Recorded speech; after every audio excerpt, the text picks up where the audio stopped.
I'm going to try that again because I definitely have been talking for 12 seconds, completely muted. Oh, it's been a day.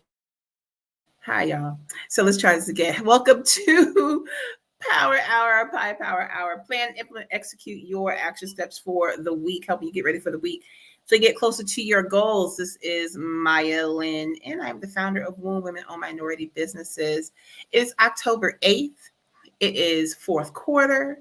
It is, we are just a few weeks before the holiday season really kicks in. And, you know, I know I don't like talking about Christmas as early, y'all, but we're entrepreneurs, right? We know the holiday season means a lot to our businesses, so we gotta start talking about it. All right. So hopefully you had a great weekend and you are getting yourself together for your week. Some of you may even started your week today. Maybe you went to church, had a good day. Here in Richmond, Virginia, we had our 2 Street Festival. For those who are Richmond, y'all know why I said it like that. But I hope you had a great weekend, and we want to make sure we carry that into this week coming up. All right. And so, first of all, please make sure, ladies, if you are seeing my face, go ahead and like or comment, share, so other people have access to this information. Also, this is a very good time. I love giving you opportunity to, share your business.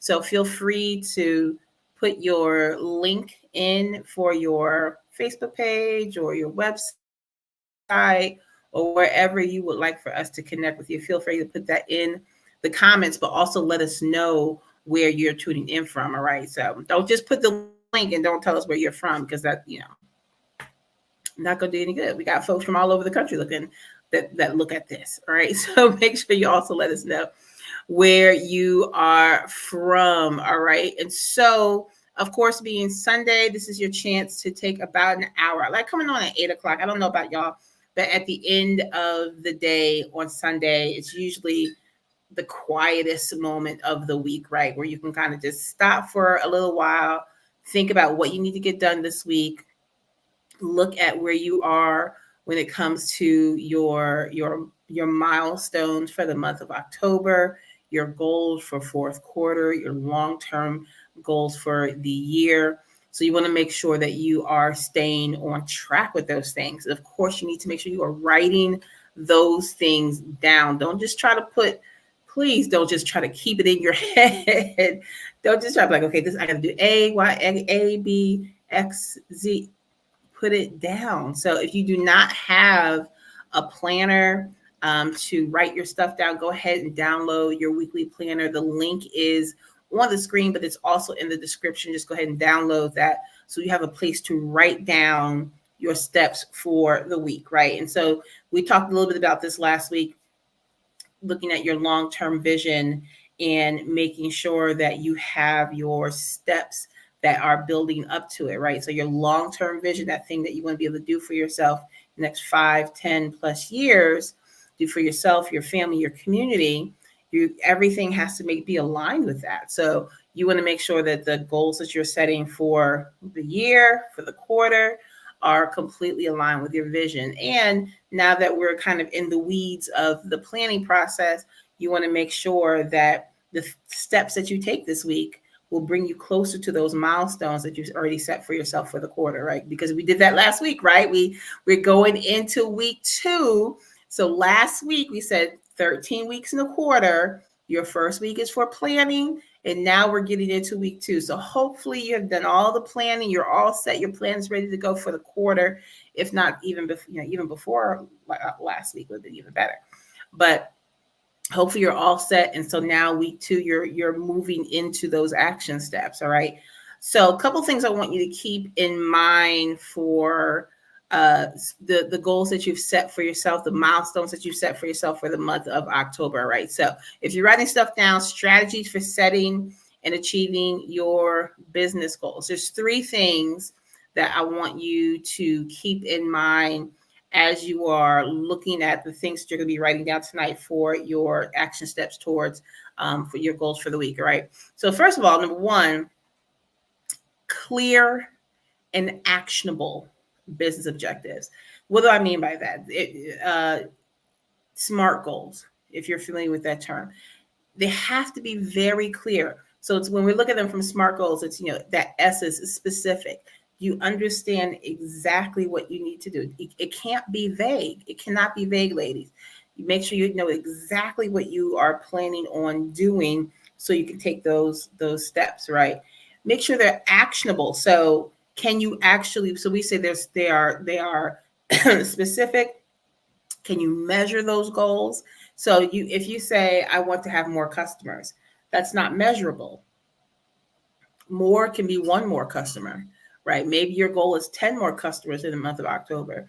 Maybe you want to lock in 3 more contracts. Again, it's got to be measurable, all right? Actionable. Are you able to actually achieve that in the period of time that you're giving yourself?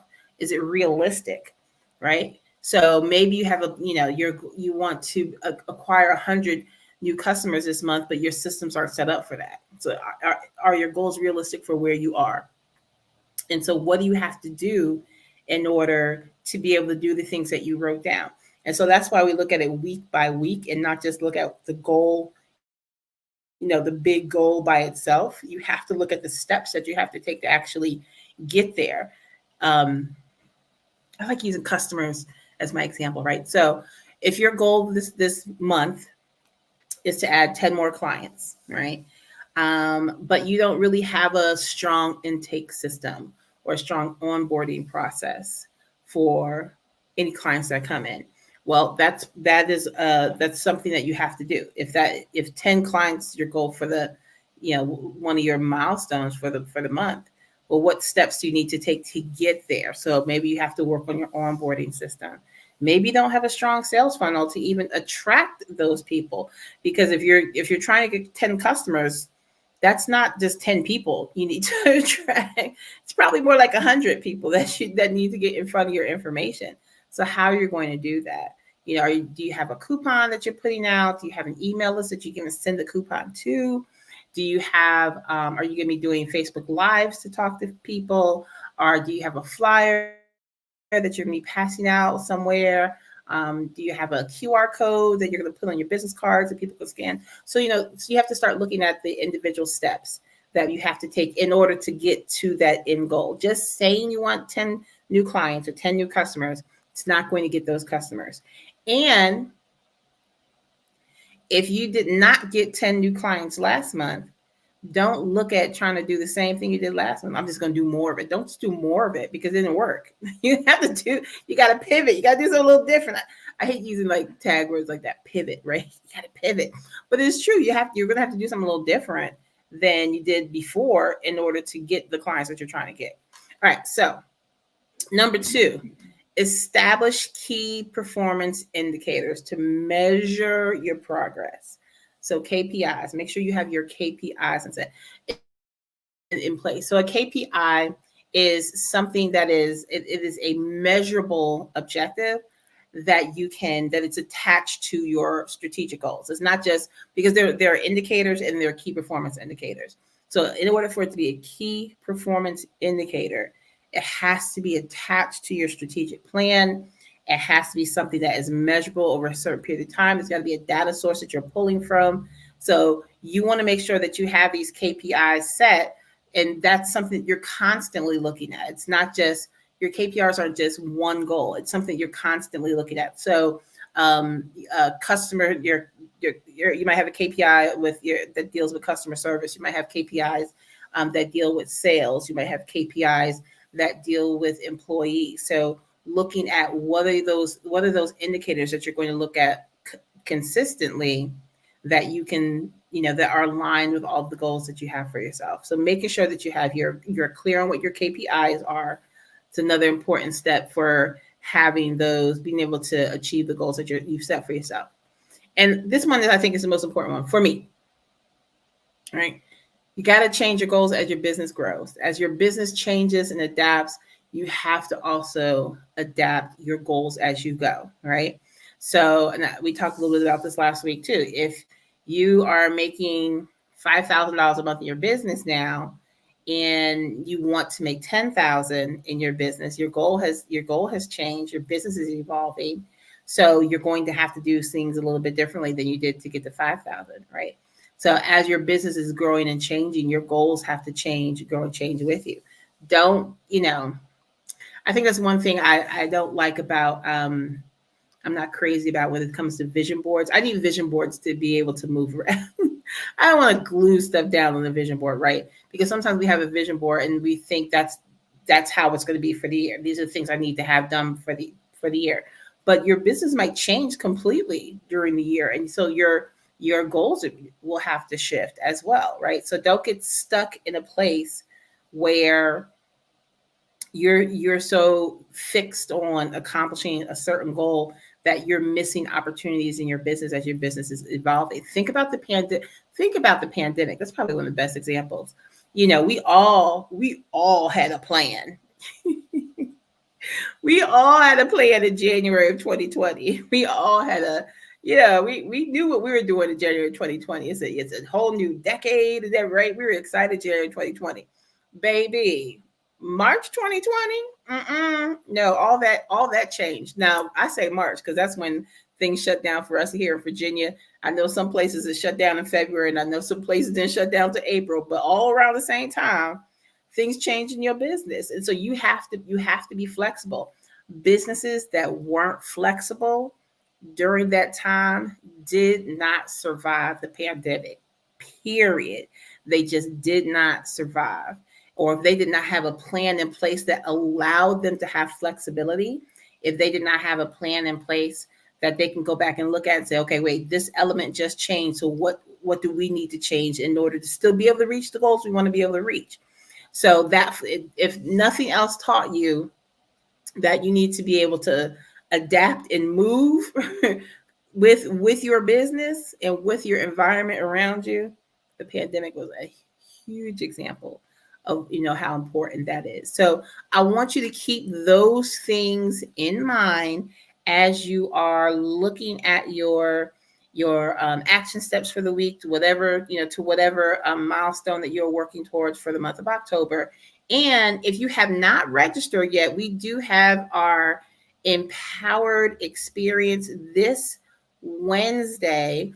For those who have never attended our empowered experience before, it is our monthly networking and training and collaboration event that we do that's open to the public. It's completely virtual. All right. So on Wednesday, and usually we have a guest speaker, but I am the guest speaker this month, right? How did that happen? I'm your guest speaker this month because we really want to make sure folks are getting that fourth quarter goal setting training in. All right. And so we're going to do a short version. So if you missed the our last strategic session for the quarter, if you list our goal get it for the quarter, make sure you register. The training itself is only going to be about 30 minutes versus the 2-hour training I did a week or so ago. But this will at least still give you enough information that you can go out and get and really be solid for fourth quarter, right? So that link is also in the description and it is on the screen. You can just go to our website, wombbiz.org, and click on the events tab, and it's the very first event that is listed. All right, bring yourself, bring your friends, bring your family, whatever. It's virtual, right? So you can do it from the comfort of your home. All right, family. So it is 8:15. I'm gonna head out. You have 45 minutes. Sit down, work on your goals for the week. Look at what you need to get done for your action steps. I hate to say it, goals. Your action steps for the week that are feeding into, leading you to the goals that you are working on for this quarter, for this month. All right. If you have any questions, you can always reach out to me, Maya at wombbiz.org, or just reach out to me on Facebook or go to callmaya.com, set up a connect chat with me, and we can talk about it. We got a couple minutes. We can talk about it. All right. In the meantime, I hope to see you on Wednesday. Don't forget to register for the Empowered Experience. Hope to see you on Wednesday. I'm about to go back into this closet to finish cleaning because I did my plan stuff for the week, y'all. I already did my planning. So I'll see y'all on Wednesday. Be blessed and be a blessing. Have a great night. Happy planning.